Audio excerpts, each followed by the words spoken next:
उत्तर नागपुर से प्रत्याशी और पूर्व मंत्री नितिन राउत ने भी मतदान किया। इस समय उनके पूरे परिवार ने भी अपने मत डाले।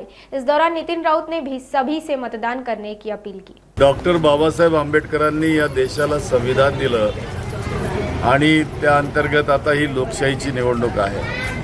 महाराष्ट्रात 288 जागांवर महाविकास आघाडी लढते आहे आणि महाविकास आघाडीची विजयाकडची घोडदौड ही पुढे चाललेली आहे।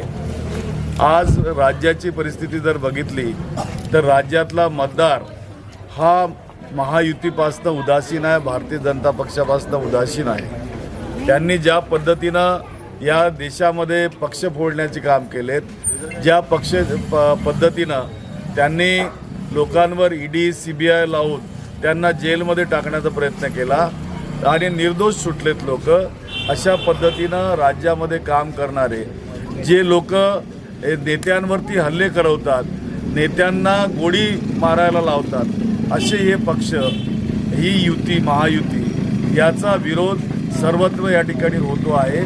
आणि हा निकाल आश्चर्यकारक नव्हे तर महाविकास आघाडीच्या बाजूने पूर्णतः तुम्हाला आलेला या ठिकाणी दिसणार आहे। मी या प्रसंगी माझ्या मतदारसंघातले जितके मतदाता आहेत त्यांचा माझ्यावर संपूर्णपणे विश्वास आहे। मला सुद्धा त्या खात्री आहे की मी आजपर्यंत केलेल्या कामाची पावती, त्यांचं जे प्रेम आणि जे स्नेह माझ्यावरती आजपर्यंत झालं ते सगळं यावेळेला पुन्हा एकदा या मतदानाच्या निमित्तानं ते प्रदर्शित करणार आहेत आणि हा मोठा विजय या ठिकाणी माझा या ठिकाणी या मतदारसंघात होणार आहे। मी जनतेला आव्हान या ठिकाणी हे करू इच्छितो की आपण लवकरात लवकर घराच्या बाहेर पडून मतदानाचा अधिकार जो भारतीय संविधानाने आपल्याला दिलेला आहे त्याला बजावण्यासाठी पुढे या आणि महाविकास आघाडीला भक्कम करण्यासाठी, भारताची राज्यघटना सुरक्षित ठेवण्यासाठी, आपलं जीवन सुरक्षित करण्यासाठी तुम्ही मतदान करावं आणि प्रचंड बहुमताने महाविकास आघाडीला विजयी करावं असं आवाहन या प्रसंगी मी करतो।